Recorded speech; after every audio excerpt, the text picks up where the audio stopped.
Also, at another time, when the blessed man was for a number of days in the province of Picts, he had to cross the river Ness. When Lai reached its bank, he saw a poor fellow being buried by the other inhabitants.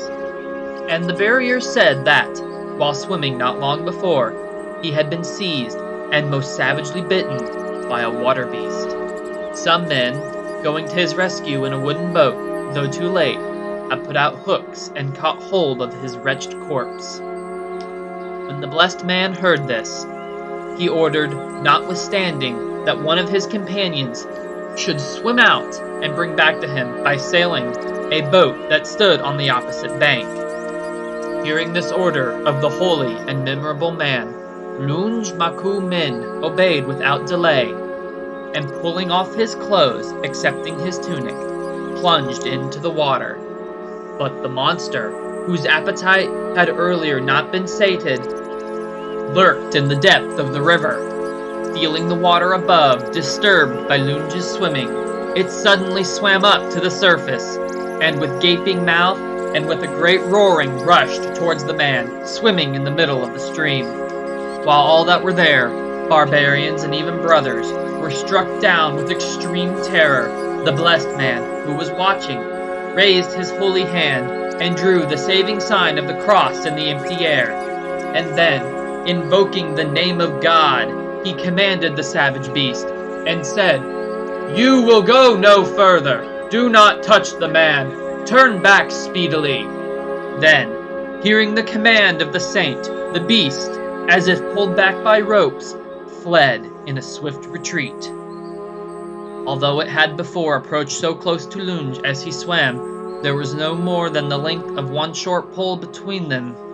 Then, seeing that the beast had withdrawn, and that their fellow soldier had returned to them unharmed and safe in the boat, the brothers, with great amazement, glorified God in the blessed man. And also, the pagan barbarians who were there at the time, impaled by the magnitude of this miracle that they themselves had seen, magnified the God of the Christians. Hello everyone, and welcome to a little documentary about the history of the Loch Ness Monster. From sightings to searches to explanations, we're going to see all that Nessie has to offer.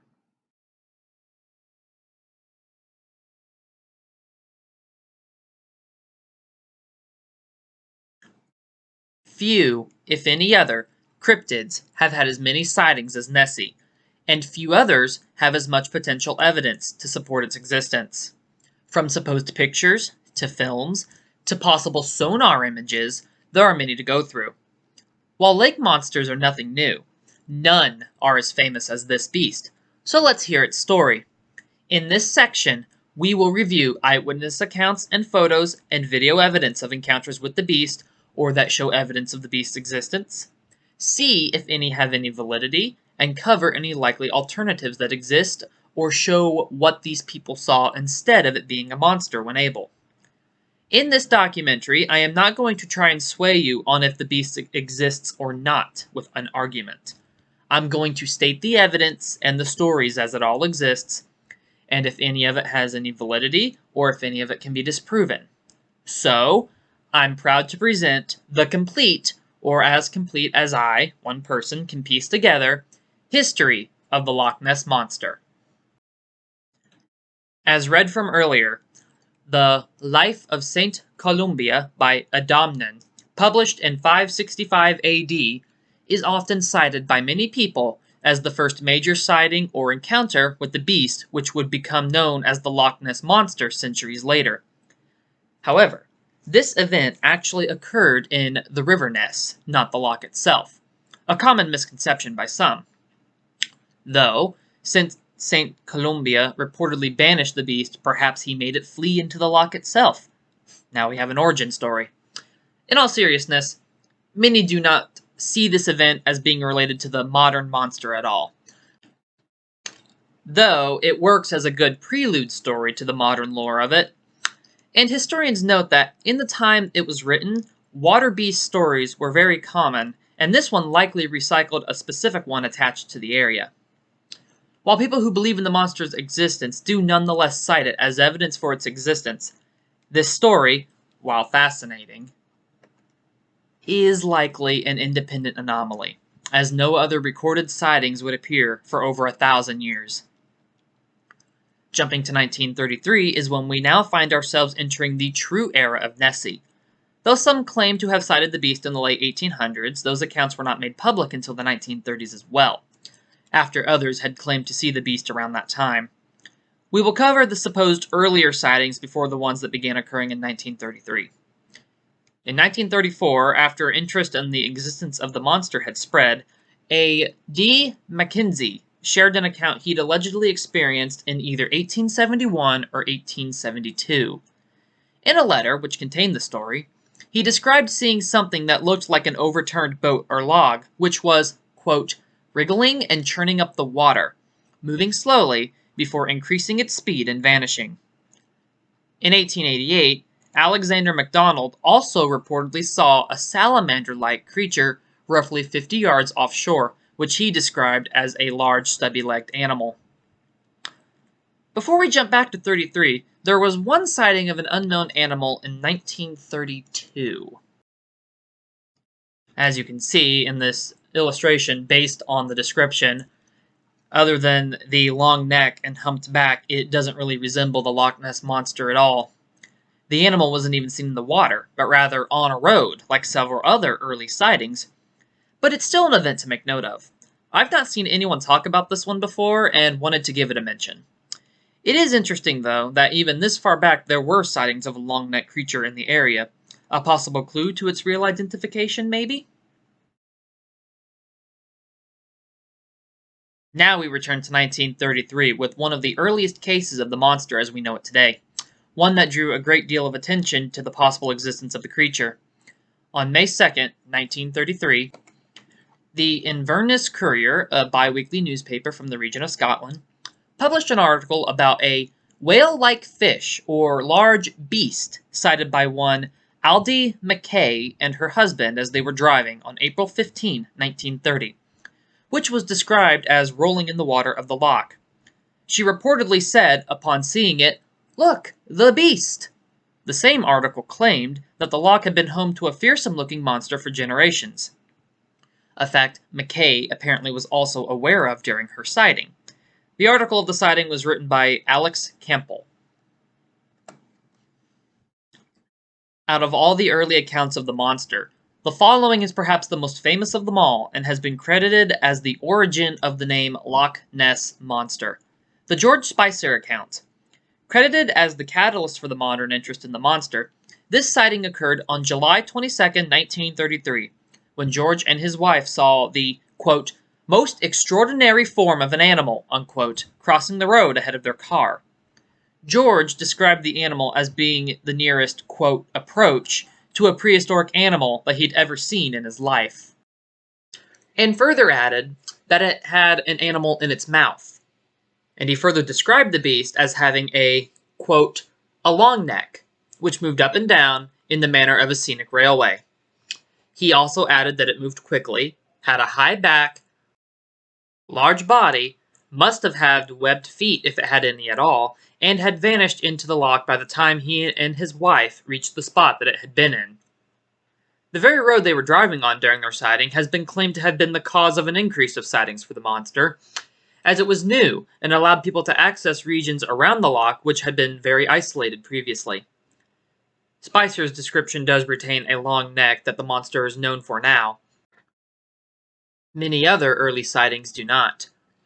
But it's interesting that some descriptions from different people early on do remain consistent. This can be expected when a story grows more widespread. The monster did quickly evolve into the famous plesiosaur appearance we recognize today from very early and very different descriptions. But the similarities early on before it took on any defined shape make for an interesting anomaly. The Hugh Gray Photo. Moving ahead to November 12, 1933, we have the first photo to supposedly show the monster. One must remember that eyewitness testimony is the least reliable form of evidence. So now, being in a time of photographs, we can see if any offer any concrete evidence towards the existence of the monster. The original negative of this particular photo has been lost, but thankfully, many copies exist and can be examined. Taking a look, we see a blurred object splashing in the water. However, the consensus is that the picture does not show the monster or work as evidence towards its existence. Rather, it shows either a swan with its head under the water, or an otter rolling in the water, or even Gray's dog fetching a stick. Either way, the photo is not seen as any evidence to support the existence of the creature, and personally, to me, I see a swan with its head under the water and its tail up in the air. This was one photo that I never really understood why it was seen as such evidence for the monster, though in hindsight it does have a similar shape to the Spicer account, which can perhaps be why some might have thought it was back in the day. But it doesn't reflect the quote-unquote modern Loch Ness Monster at all. However, the modern monster itself came into being because of a hoax. So if it really existed, its appearance might have been closer to this type of form, as this and the early descriptions match each other more closely. Though there's still big differences in many of them. Nonetheless, the picture remains iconic in its own right, and comes from a time before the monster took on the appearance it is best known for. One thing going against the monster's existence early on, again, was the fact that it varied so much in those early accounts, and only took on the aquatic reptile shape after different forms came and went. Fort Augustus sighting. Another sighting from 1934 that did not receive as much attention as others was one that occurred early in the morning on June 5, 1934. At 6:30, a young girl from the region saw what she called one of the biggest animals she'd ever seen in her life. Watching it for over 20 minutes from around a distance of 200 yards, she described it as having a small head, giraffe-like neck, and either two short 4-feet or flippers. It eventually returned to the water and disappeared from view. No photos were taken, and the eyewitness account is the only account of this incident. Though in that same year, multiple privately funded expeditions went out to find the monster and were met with little success. However, one expedition led by Sir Edward Mountain in July 1934 reportedly resulted in 5 images of the monster being taken, and it's possible that he even captured footage as well. This expedition will be covered in detail when we cover the searches for the monster. This time period is when the monster began to take on the plesiosaur shape appearance it is most well known for. Starting with the Arthur Grant sighting of 1934, on January 5th, he supposedly came close to running over the creature while driving towards the northeastern end of the loch. A veterinary student, Grant went on to describe the animal as a hybrid-like mix between a seal and the aforementioned prehistoric aquatic reptile. Upon seeing him, Grant said that the animal crossed the road and hurried towards the loch. And by the time he was able to attempt following it, he only saw ripples in the water. The size he described of the creature has been called into question, as at the time of his encounter, the lighting conditions were poor, as the encounter occurred around 1 a.m. Grant's validity as a witness has also been called into question by some experts, with paleontologist Darren Naish claiming that Grant likely exaggerated his experience with time, and in all likelihood, he most probably saw an otter. Nonetheless, Grant's status as a veterinarian does add an interesting layer to his sighting. Likely the most famous photo of the monster ever taken, the surgeon's photo shows what clearly appears to be a plesiosaur-like animal, believed to have been taken by London gynecologist Robert Kenneth Wilson. It was published in the Daily Mail newspaper on April 21, 1934. 2 photos were taken, with the one on screen being the more famous of the 2. The second photo shows the animal apparently diving into the water, and it is noticeably more blurry, with the monster itself being hard to make out at all. While most of the time the photo looks compelling at a first glance, take a look at this version of it. Notice how the change in perspective makes it look completely different? Most versions show this picture cropped to increase the size of the silhouetted object sitting in the water. But here, we can see that the subject looks tiny. The full zoomed out version casts not only a lot of doubt on the size of the monster, but from how far it was taken as well.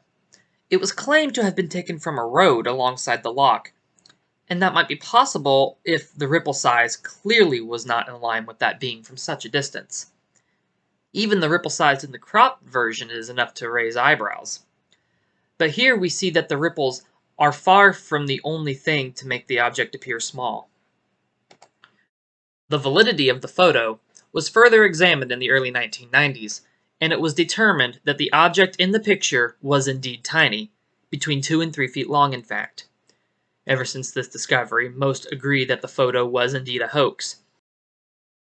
Though it remains iconic, the image does not, in fact, offer any support to the existence of the Loch Ness Monster. And since this picture was what spawned the idea of the monster being a plesiosaur, any sightings of such an animal that came after can be discounted nearly right away, and not just from the reason of it coming from a hoaxed photo. Other reasons that make it being a plesiosaur impossible will be covered later.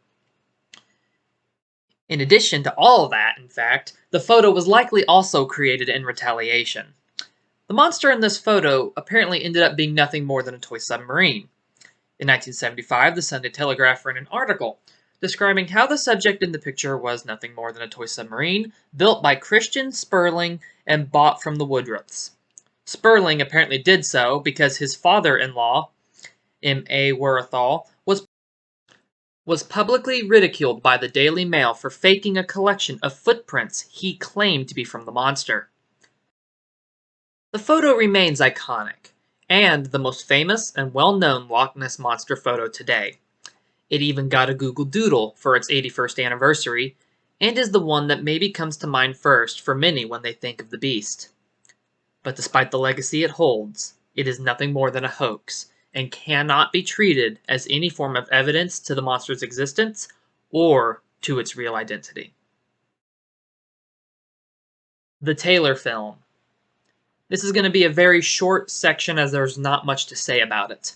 On May 29, 1938, a tourist from South Africa named G.E. Taylor filmed an object in the water for 3 minutes.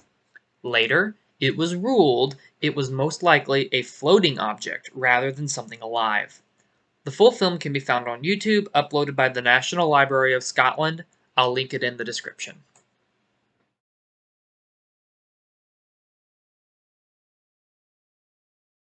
On a quick side note, take a look at this image.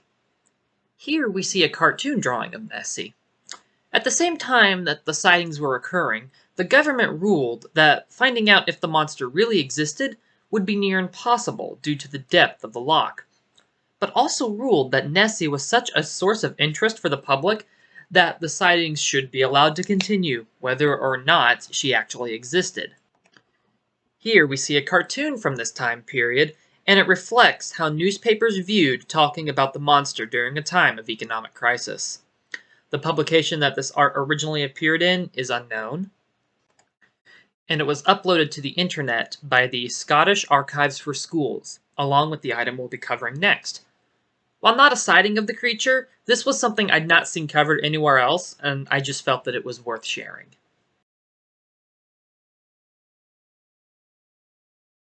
Let's take a look at another interesting case, even though it also was not a sighting. This sounds something more along the lines of something that you'd see in either Jaws or Moby Dick. On August 15, 1938, Constable William Fraser wrote in the conclusion of a letter that the monster existed beyond any doubt, and he was concerned for it due to a posse of monster hunters who came to capture it dead or alive. The party had even brought their own custom-made harpoon gun, and Fraser doubted his ability to protect the monster from poachers.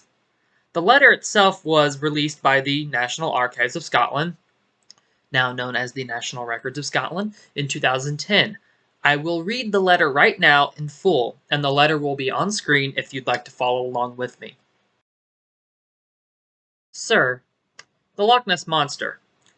I should like to refer to your letter to me dated 21st November 1933, with which you enclosed a copy letter dated 13th November 1933, received by you from Sir Murdoch MacDonald, MP for Inverness Shire.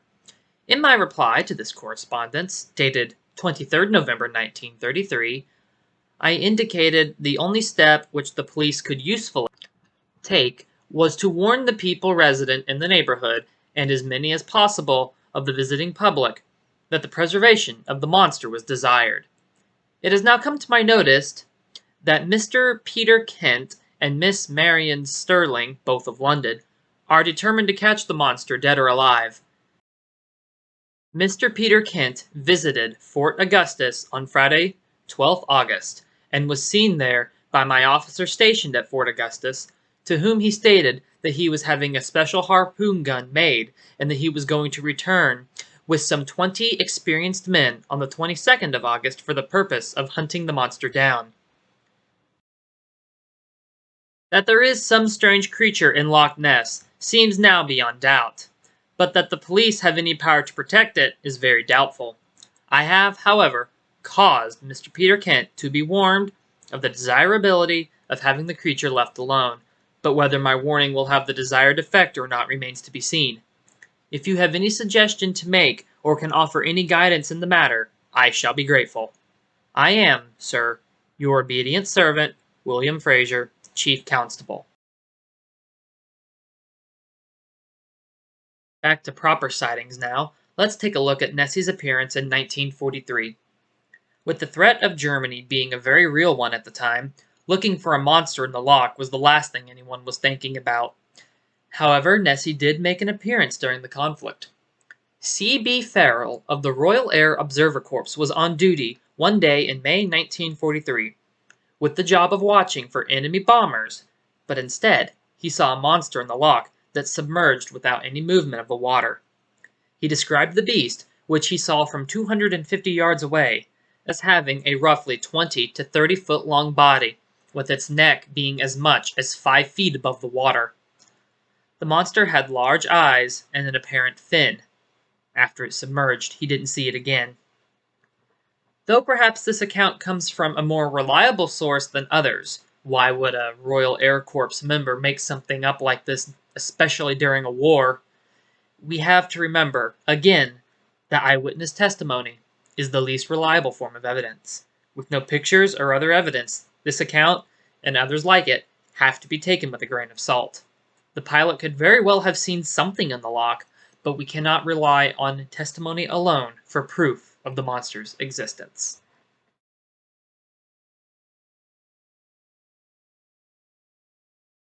Let's travel forward to 1954. Fishing vessel Rival 3 faced a possible encounter with Nessie. The trip was led by Captain Donald McLean and mate Peter Anderson, and they noted a large object keeping pace with their boat at a depth of 479 feet for 2,600 feet before contact was lost.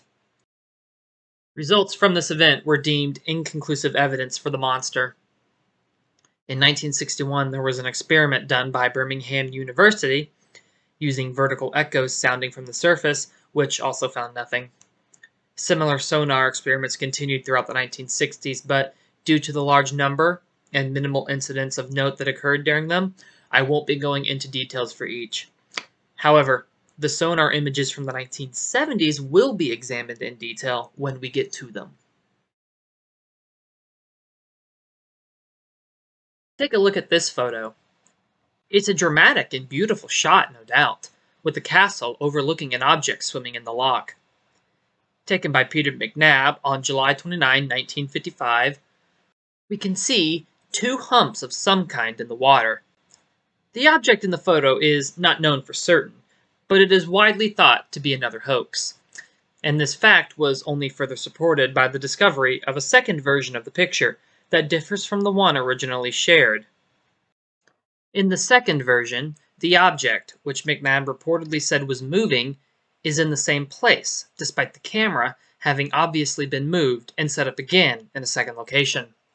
Due to the environmental differences, it is widely thought the photo was doctored and is not a genuine sighting.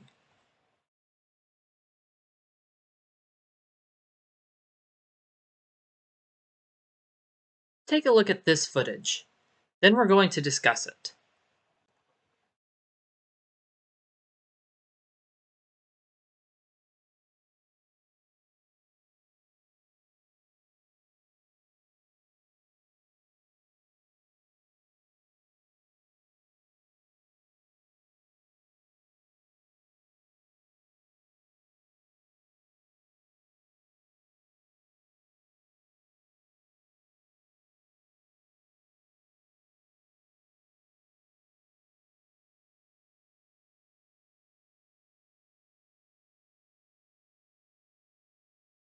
That video was taken in 1960 and clearly shows an object of some kind traveling through the loch.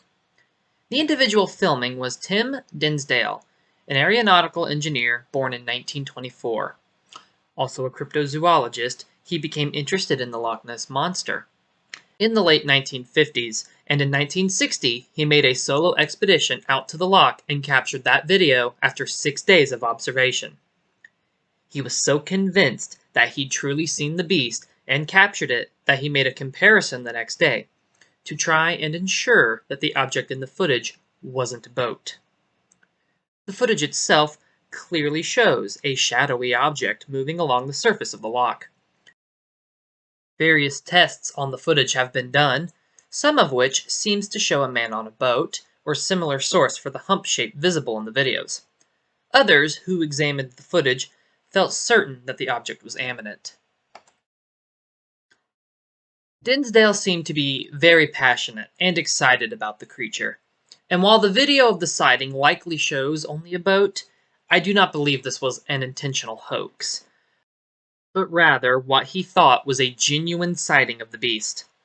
It is interesting to note the differences in sightings once photos and video became more widely spread, as now we can compare what eyewitnesses say they saw with evidence to back their sightings up.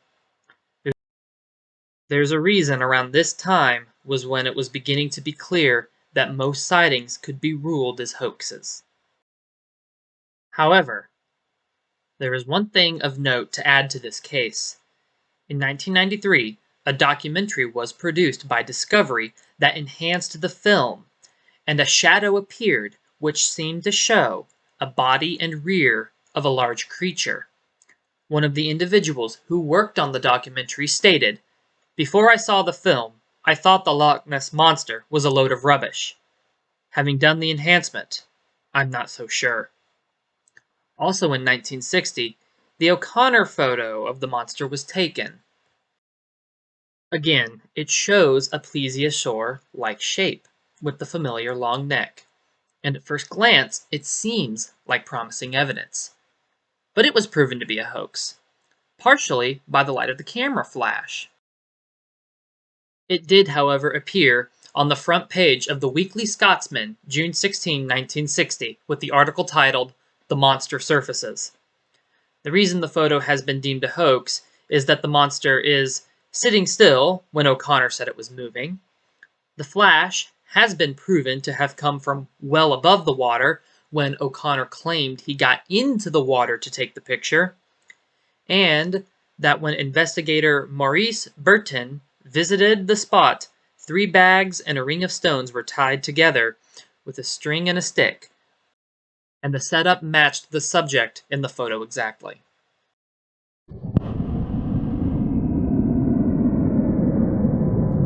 Now, on to some of my personal favorite Loch Ness Monster photos. The underwater images of the 1970s.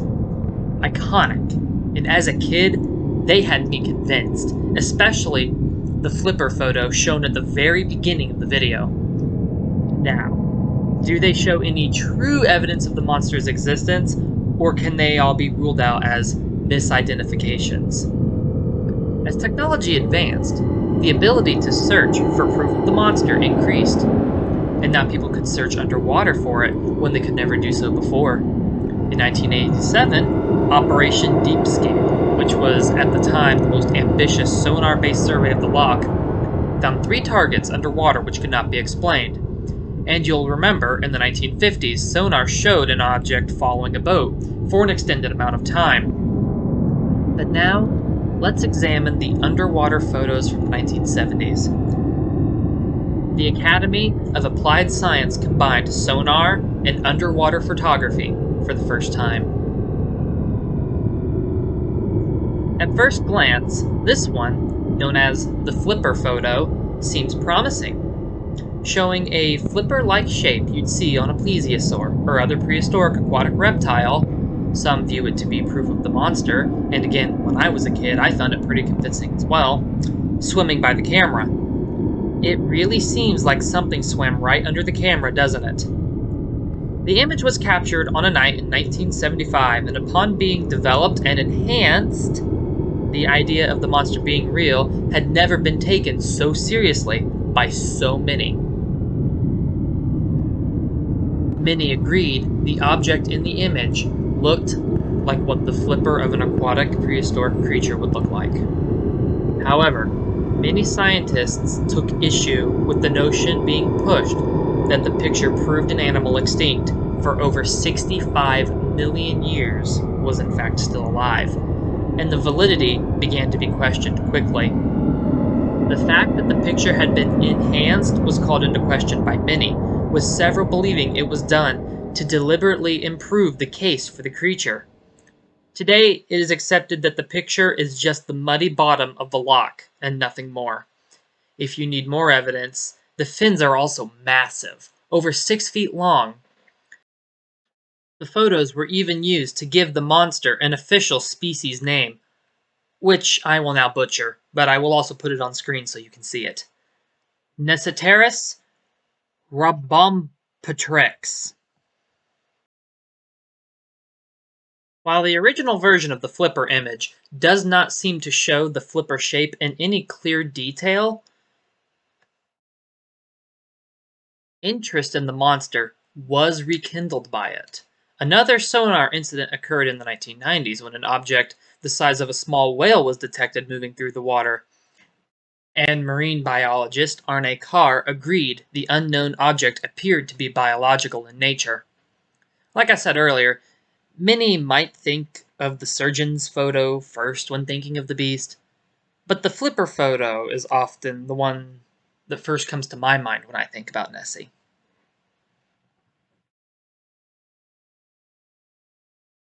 I love these sonar pictures. There is just something about them. And this image was taken in 1972 by underwater camera and sonar by Dr. Robert Rines. However, it was later determined that this was merely a misidentification of the loch bottom and nothing more, and that the quote-unquote monster it shows was tiny. So again, nothing more than the bottom of the loch here. The Loch Ness gargoyle was an eerie image taken underwater, but likely only showed a tree stump on the bottom of the loch instead of a monster. But it did get a pseudo-sequel in the late 2000s when this image was taken of what appears to be something swimming in the choppy waters on the loch. When enhanced, the object in this image has a strong resemblance to the underwater gargoyle image. I mean, these two look nearly identical. Just something to think about. Likely only a case of pareidolia, but you never know. The Loch Ness Muppet. I gotta say, I love this one. It's probably my favorite picture of the monster, even though it's a definite hoax and can't even be remotely treated as any kind of evidence that the monster actually exists. At first glance, it bears a resemblance to the surgeon's photo, but seems to be a dream come true follow-up, being in full color with a very clear image, and with what seems to be a plesiosaur shape with an open mouth. Overall, the shape is well defined and contrasts beautifully with the blue water around it. Unfortunately, again, this sequel to the surgeon's photo is most definitely a hoax and not any form of proof at all. At first, one might think that the picture shows the head and neck of an iconic plesiosaur, but the photographer, Tony Doc Shields, said that it was instead the trunk of a submerged animal and not the head and neck of it. Despite that, does this photo have any validity? Once again, no. If you notice at the base of the trunk, there are no ripples in the water, like there would be should the animal be emerging from the depths, which is where Shields claimed to have summoned the beast from by magic.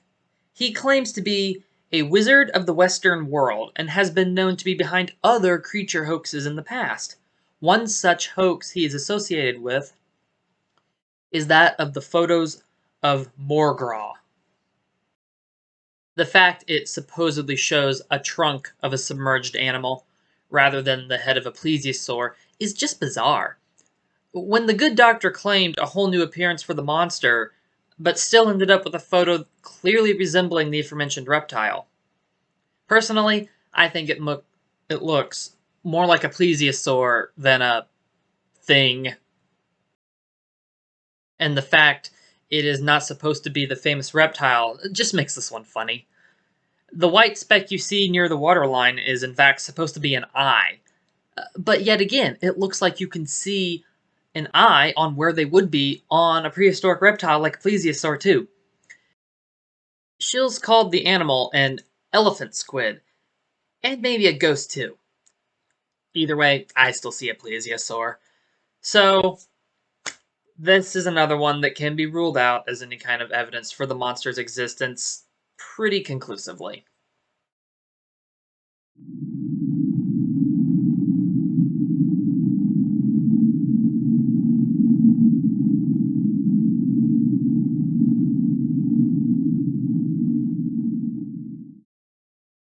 Let's jump forward 30 years to 2007 for the next sighting of Nessie. Laboratory technician Gordon Holmes taped what a marine biologist at the Loch Ness 2000 Center described as, quote, the best footage he'd ever seen, unquote. Holmes described the thing he'd caught on camera as being jet black, 46 feet long, and moving fast. So, if not Nessie, what did he capture? Maybe a large known animal? Later on, we'll cover explanations for sightings like this, so stay tuned for possible candidates. I'll be lumping the sightings from this era together, as there aren't many, and it'll be easier to go through them quickly. Next up is the 2011 sonar image.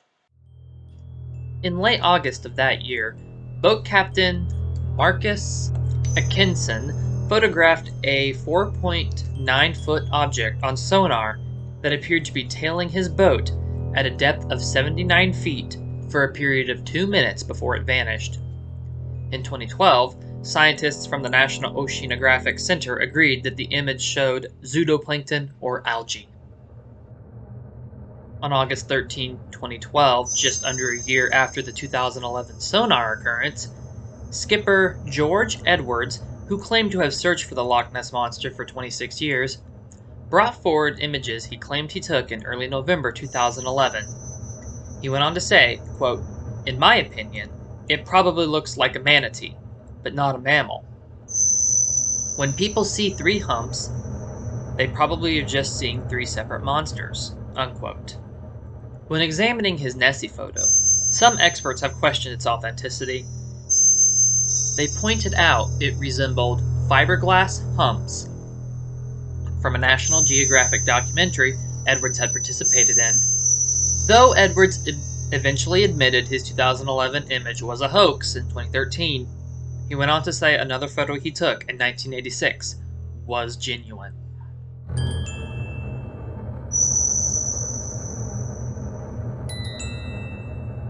In late August 2013, David Elder captured and showed off a 5-minute video of a, quote, mysterious wave in the loch, which he said was produced by a, quote, solid black object that was roughly 15 feet and just under the water's surface. He added that the water was very still at the time and that there were no ripples coming off the wave and no other activity in the water. Skeptics have reasoned that the shape might have been the result of wind gusts stirring up the water. A tree log was another suggestion. Elder, age 50 at the time, was adamant that he saw something concrete, saying, quote, "I'm convinced the wave was caused by a solid black object under the water. The water was still at the time. Water was going over something solid to make the wave. There was nobody on the loch at the time." Unquote. The photo is on screen, so I'll let you be the judge yourself on this one.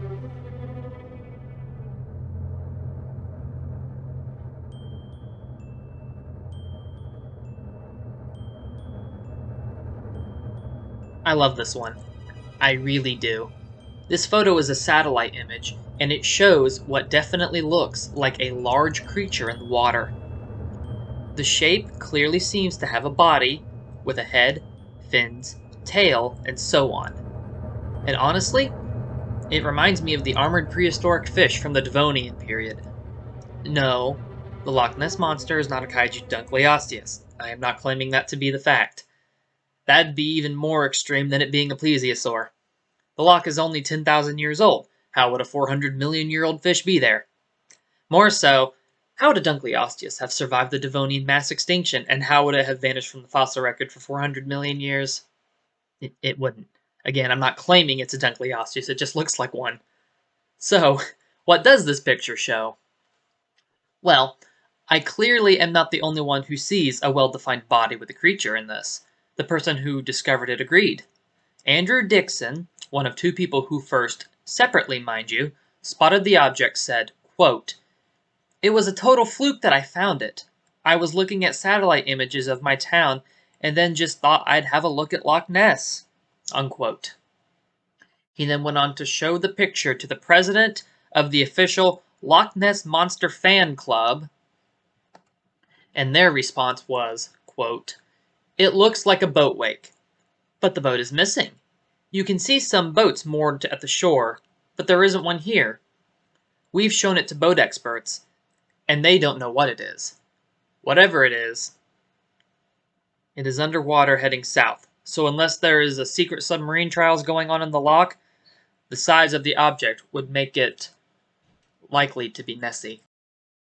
Despite being called into question at the time, today many agree that the object in the picture is indeed just a boat wake, but one that is very much in a shape that teases us with an exciting possibility for even just a moment. But at the end of the day, it is still just a boat wake.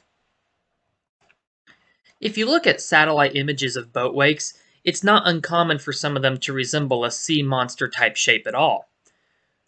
What we have here is a boat wake and pareidolia making us see a monster in the loch, because that's what we want to see here. Still, I love this. For a minute, you can imagine it really is something. It's just so perfect. I can pretend we got proof of a kaiju Dunkleosteus. Now that's a monster. Well, 100 feet long really isn't a kaiju, but it's still roughly 70 feet or so longer than the real placoderm was in life. Getting serious again, I'll add that you can find other pictures online of boats causing wakes that look exactly like the shape in this picture. One thing I googled was, quote, "boat wake from space look like monsters." And I found a picture of multiple boat wakes that look just like the one in this picture being compared alongside it. In fact, it even shows where the boat would be positioned in this picture and how its motion on the water would create the shape. I will show the aforementioned comparison picture later in the explanation section of the video. Next, we have Google Street View 2015. So I mentioned the Google Doodle for the Surgeon Photos anniversary. Here that picture is, but there's more to this year than the cartoon on screen. Just like with the 1933 Nessie cartoon, there isn't any kind of sighting or account of an encounter with this one. It's just another portion of the history of the Loch Ness Monster as a whole. Google spent a week at Loch Ness collecting imagery with a Street View Trekker camera, attaching it to a boat to photograph above the surface, and also collaborating with members of the Catlin Seaview Survey to photograph underwater. Man, imagine if one of those underwater cameras showed a pair of plesiosaur jaws coming at the camera from the depths. That would have been really something. Talk about a dramatic way to reveal the existence of the monster. That didn't happen though, but it would have been very cool if it did. This sonar image showing the loch floor from 2016 seems to show something promising. The shape is right, matching the accepted plesiosaur look the monster has, and it's deep underwater. And it indeed is Nessie, a giant model of Nessie, built for a movie in the 1960s that sank while it was being towed to the filming location by boat. The movie in question was The Private Life of Sherlock Holmes, during which he has an encounter with the beast while investigating a missing engineer. Then there's this photo from 2016. It's three seals. I'm sure there have been more sightings since the 2016 proof, as some claimed that photo was, but these were the big ones known to history, and some of the most obscure ones too. Heck, some of these, like the 1932 one, I didn't even know about, though it can be up in the air if that is truly classified as a Loch Ness Monster sighting or not. However, I am sure I missed some though. There are just so many that have occurred, but these are all the ones I was able to track down. So this one just happened, and is a very last-minute addition to the script. But since the animal in question is being called a, quote, baby Loch Ness Monster, I felt it was worth covering even though it wasn't found in the loch or even in Scotland. If I'm trying to cover as complete of a history of the Loch Ness Monster as I can, then stuff like this I need to talk about, especially since it was so recent. So what do we have in this picture? Well, it's definitely not a plesiosaur. It's probably a ray or some kind of snake, part of a suborder of rays. The way it's decomposing is the reason that it has the vague, very vague, plesiosaur-like appearance. When an animal decomposes, it often ends up looking much different than it did in life. A perfect example is the carcass found by the Zoaya Maru. This was the carcass of a basking shark that had decomposed to the point of heavily resembling a plesiosaur, just like our little ray friend from a second ago. And it wasn't, for many, many reasons. Remember that extraordinary claims require extraordinary evidence, and neither of these examples are extraordinary evidence. I only brought this up to show you how easily something can be misidentified, and how people often seem to claim carcasses are plesiosaurs even if they only vaguely resemble the shape. This carcass was a basking shark, and as we'll see later on, the Loch Ness Monster is also likely something very familiar to us as well, instead of a prehistoric aquatic reptile. All of this will be covered in the explanation section.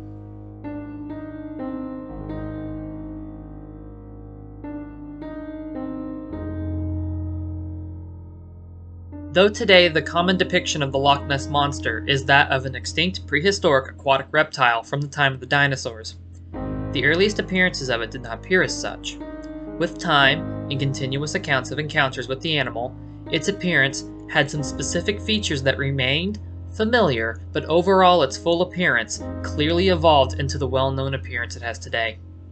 This can be seen as either it becoming better described from various accounts, or it evolving with each story into the form we know today, into what people found most appealing.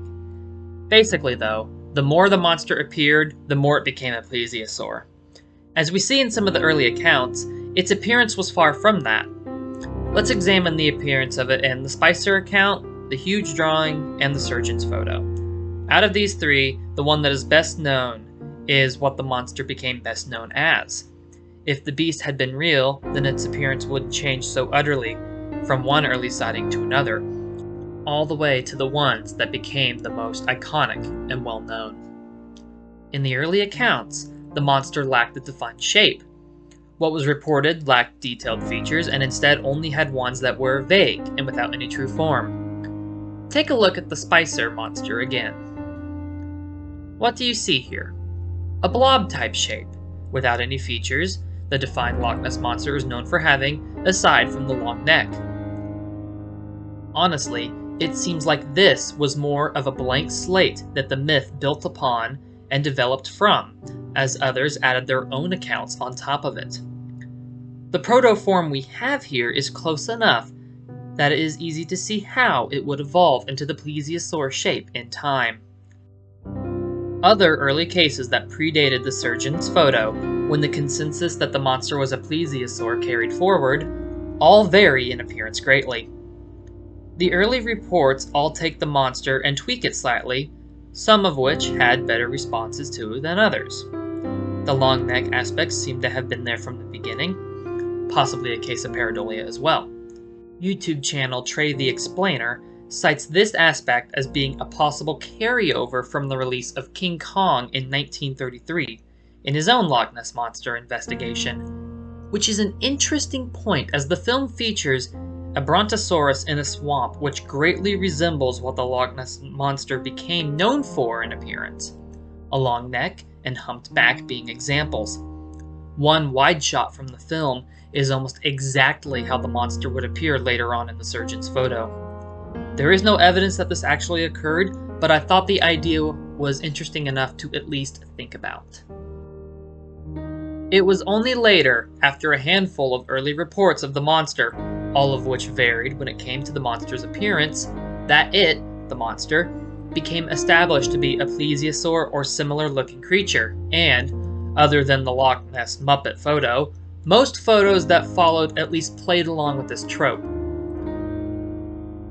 The flipper photo clearly was enhanced in a way that made the loch bottom look like a plesiosaur flipper, because by the 1970s the monster being a plesiosaur was what it was best known to be. Just like how the early Loch Ness Monster descriptions did not look like a plesiosaur, the original flipper photo did not look anything even remotely like a once flipper either. So here is another early photo from the pre-plesiosaur era. Though it doesn't show a monster, again, most believe it either shows a dog, seal, or swan, it shows the ever-changing appearance of the monster from the pre-plesiosaur era. This image reflects the time in which the monster lacked a clear form and was still more vague in nature, without fine and defined details. Once the plesiosaur idea became popular, these types of images and descriptions of the monster immediately vanished in favor of the aquatic marine reptile. Again, the likelihood of this actually being the case will be covered later. Speaking of plesiosaurs, looking at this one again, even though it is now known to be a hoax, this image was what defined the appearance of the Loch Ness Monster going forward, and almost all sightings of it claimed it was what we saw in this picture, the iconic plesiosaur shape. But since this photo is a hoax, that means this never was the monster and never how it would have appeared if it was a real animal. As such, all sightings of a plesiosaur can be debunked. Just something to think about. This is far from the only reason why it being a plesiosaur can be debunked, but this is just another nail in the coffin on that argument. So my conclusion on this topic is that if the monster existed, it likely would have resembled the early reports more so than it would a plesiosaur. Perhaps a mix of the early, vague, and undefined form pre-plesiosaur reports if they were combined into one animal, which would likely be semi-aquatic in nature due to the number of reports of it being on land away from the water. So perhaps a mix of the Spicer creature and the Grant creature? Aside from what the monster would more likely look like in life, a clear evolution of what it was believed to appear as, and thus is, can be seen as more sightings carried on until the quote-unquote definitive Loch Ness Monster appeared and became accepted. Once it took on a shape people liked, it didn't change beyond that, even though before then each report of its appearance varied greatly in what it looked like.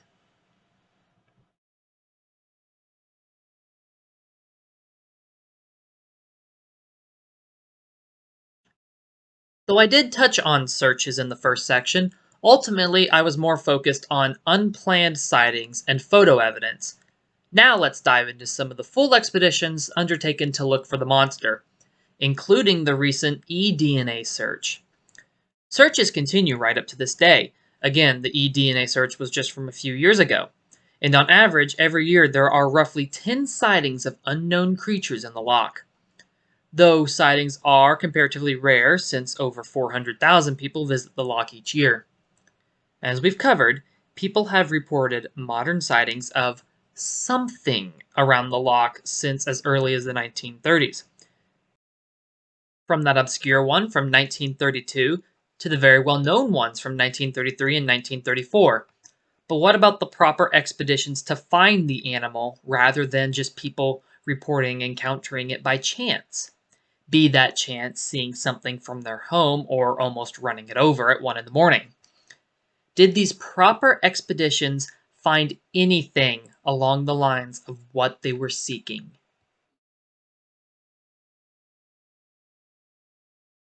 The Edward Mountain Expedition of 1934, financed by Mountain himself, saw a team of 20 persons position themselves around the loch with binoculars and cameras for 5 weeks beginning on July 13, 1934. The team watched the loch from 9 a.m. to 6 p.m. every day. 21 photos were taken, but none were seen as conclusive evidence either way, for or against the monster's existence. The film that was taken after the expedition by supervisor James Fraser that apparently showed something in the loch has since become lost. However, zoologists of the time concluded it only showed possibly a gray seal. The LNPIB was a society formed by Norman Collins, R.S.R. Fitter, politician David James, Peter Scott, and Constance White in 1962 to study the Loch Ness Monster and determine what its real identity actually was. Their name was later shortened to Loch Ness Investigation Bureau before they were ultimately disbanded in 1972. During their time actively investigating, they received a grant from the World Book Encyclopedia totaling $20,000 to fund daytime observations of the loch for 5 months, May to October, for a period of 2 years.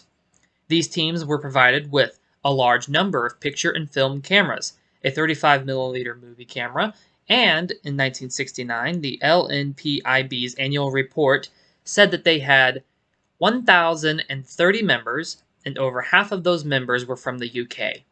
All this allowed roughly 80% of the loch surface to be covered during their observation periods. Operation Deep Scan. I love the name of this one. Sounds like something out of like an alien movie or something. Like some sci-fi mission in deep space. So anyway, what actually was Operation Deep Scan? Operation Deep Scan was conducted in 1987 and involved 24 boats equipped with echo-sounding equipment being deployed across the width of the loch, and each would then simultaneously send out acoustic waves. During the study, BBC reported that the study made contact via sonar with an unusually large and unidentifiable underwater object of large size and strength. After examining this sonar return indicating a large underwater object moving at a depth of nearly 600 feet, Darrell Lawrence, who founded Lawrence Electronics, said, quote, "There is something here that we don't understand, and there's something here that's larger than a fish. Maybe some species that hasn't been detected before? I don't know." Unquote. Jumping back in time 2 decades, in 1968, D. Gordon Tucker volunteered his services as a sonar developer and expert at Loch Ness to an ongoing investigation that began in 1967 by the LNPIB. The study was a collaboration between volunteers and professionals in a number of fields, and it created an acoustic net across the loch, which no large underwater objects would be able to pass through and avoid detection. Multiple targets ended up being identified in the study, though one has been ruled as being nothing more than a school of fish. The others, however, moved in a way not typical for schools, and it speeds up to 10 knots, a very similar outcome to the results of Deep Scan 19 years later.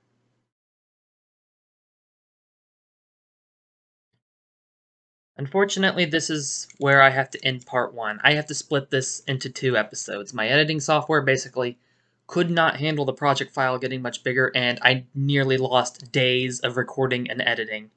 To prevent that from happening again, I'm ending part 1 here. And again, I apologize. This was not at all my original plan, and I feel terrible about this. I'm just very sorry. I know splitting stuff like this in 2 parts is annoying, but technical issues, however, are forcing my hand with this one. It's not going to be a long wait, though. Part 2 will be the first thing I record in January, so please stick around, and I hope to see you back for part 2. And I'm sorry for having to split it into 2 parts, but again, technical issues, and I just had a major scare.